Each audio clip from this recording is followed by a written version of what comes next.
విగ్రహాలు అమ్మాలి, లక్షలు సంపాదించాలి. ఇది భాషా గ్యాంగ్ టార్గెట్. కానీ అంతలోనే నిర్ణయం మార్చుకుని వాటిని పొలంలో పాతిపెట్టారు. ఆ తర్వాత భాషా ప్లాన్ ప్రకారం పని మొదలు పెట్టారు. ఇంతకీ వాళ్ళ ఆలోచన ఏంటి?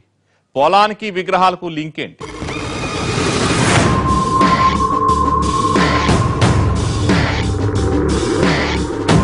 విగ్రహాల్ని దాచిన వారం తర్వాత బాషా తాహిర్ ఉరుకుందప్ప ఇంటికి వెళ్లారు. డబ్బుకు లోటు లేని అతడు గుప్త నిధుల కోసం పడిచస్తాడన్న సంగతి బాషాకు తెలుసు. అందుకే అతన్ని టార్గెట్ చేశారు.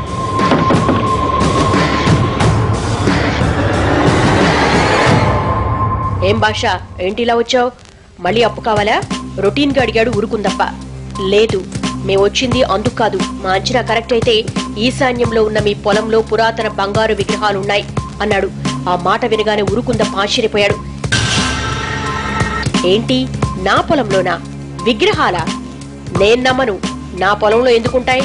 అసలు మీరెలా చెప్పగలుగుతున్నారు అని అడిగాడు. నేను చెప్పేది జాగ్రత్తగా వినండి అంటూ ఓ కట్టుకథ చెప్పాడు బాషా.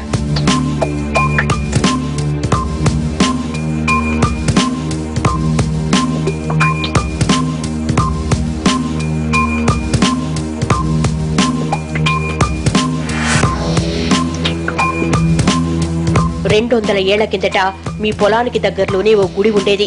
అప్పట్లో తెల్లదొరలు దాన్ని కూల్చేయాలనుకున్నారు. ఆ టైంలో పూజారి గుళ్ళో విగ్రహాల్ని రహస్యంగా తీసుకొచ్చి మీ పొలంలోనే దాచాడు.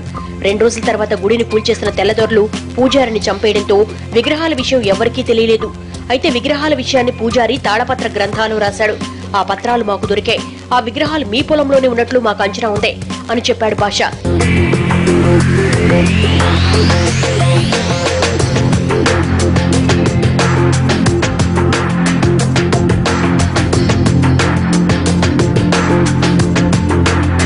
ఇదంతా విన్న ఉరుకుందప్ప నిజమే అనుకున్నాడు. సరే, మీరు చెప్పినట్లే పొలంలో తవ్వుదాం. ఒకవేళ విగ్రహాలుంటే ఏం చేద్దాం అని అడిగాడు ఉరుకుందప్ప. అవి బంగారు విగ్రహాలు కాబట్టి ఖచ్చితంగా ₹1 కోటి పలుకుతాయి. మాకు 20 లక్షలు ఇవ్వాలి అన్నాడు బాషా. ఈ డీల్ విషయంలోనూ బేరసారాలు నడిచాయి. చివరకు 16 లక్షలు ఇస్తానన్నాడు ఉరుకుందప్ప. 5 లక్షలకు అమ్మాలనుకున్న విగ్రహాలకు 16 లక్షలు రాబోతున్నాయని అనుకుంటూ లోపల సంబరపడ్డారు వాళ్ళిద్దరూ.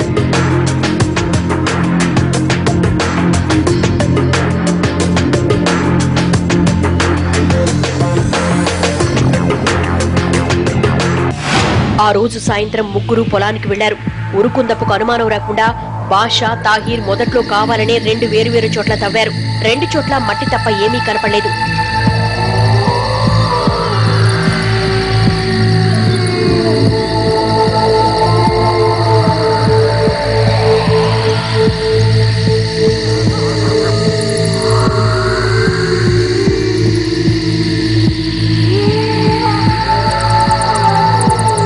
దాంతో ఉరుకుందప్ప ఏమీ లేదులే, పోదాం పదండి అన్నాడు.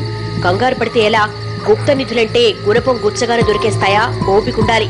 ఓసారి ఆ తుప్పల్లో కూడా ట్రై చేస్తాం, అక్కడ కూడా లేకపోతే వెళ్లిపోదాం అన్నాడు బాషా. ఇద్దరూ కలిసి అక్కడ కూడా తవ్వారు. ఏదో కలుక్కుమంది. ఏంటా అని జాగ్రత్తగా తవ్వగా విగ్రహాలు బయటపడ్డాయి. వాటిని చూడగానే ఉరుకుందప్ప తెగ సంబరపడ్డాడు. తన పొలంలో గుప్త నిధులున్నాయనుకుంటూ పట్టరాని ఆనందంలో మునిగి తేలాడు.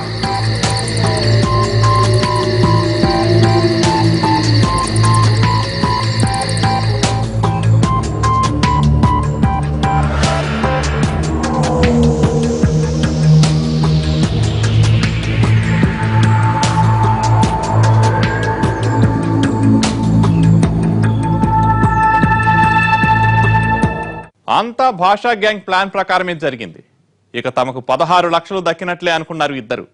నిజంగా అలాగే జరిగిందా? ఉరుకుందప్ప ఏం చేశాడు?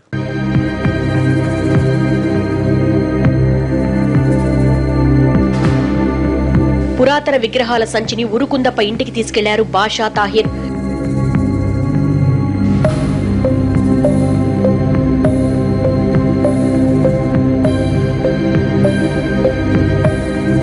పొలంలో చీకట్లో విగ్రహాలు చూసిన ఉరుకుందప్ప అవి బంగారంవని అనుకున్నాడు. తీరా ఇంటికొచ్చాక లైటింగ్ లో వాటిని చూసి, అరే ఇవి బంగారంవి కాదే, ఇత్తడిలా ఉన్నాయి. మీరు నాతో ఏమన్నారు? బంగారంవి దొరుకుతాయి, వాటి విలువ ₹1 కోటి ఉంటుందన్నారుగా, మరి ఇవి అంత రేటు ఉండవుగా అన్నాడు. 16 లక్షలు చేతికొస్తాయి కదా అనుకున్న బాషాకు దిమ్మ తిరిగింది.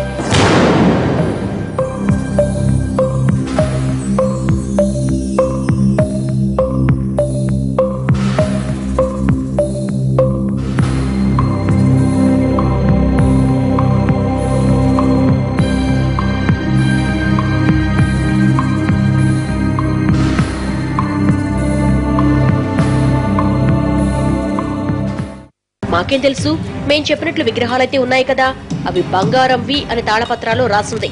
ఇంతకీ ఏమంటావు, డబ్బు ఇవ్వవా అని అడిగాడు బాషా. మీరు చెప్పినట్లు బంగారపు విగ్రహాలైతే వాటిని అమ్మేసి వచ్చిన ₹1,00,00,000 16 లక్షలు ఇచ్చేవాణ్ణి. వీటిని నమ్మితే 5 లక్షలు కూడా రావు అన్నాడు ఉరుకుందప్ప. ఇలా మనీ విషయంలో వీళ్ళ మధ్య వాదం జరిగింది.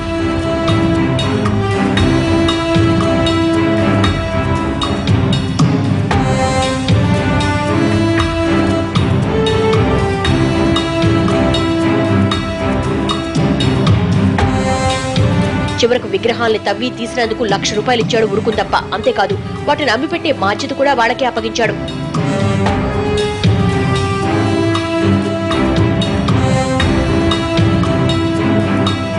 ఊళ్ళో అయితే విగ్రహాలకు పెద్దగా రేటు పలకదన్న బాషా కర్నూలు సిటీలో తమకు తెలిసిన వాళ్లకు అమ్ముతానన్నాడు.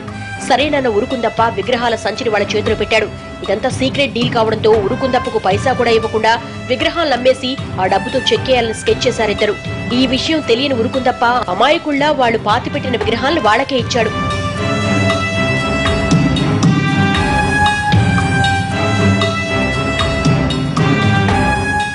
విగ్రహాల్ని భాష ఎవరికి అమ్మాడు, ఎంతకు బేరం కుదిరింది, ఉరుకుందప్ప ఏం చేశాడు, పోలీసులు ఈ కేసును ఎలా డీల్ చేస్తారు?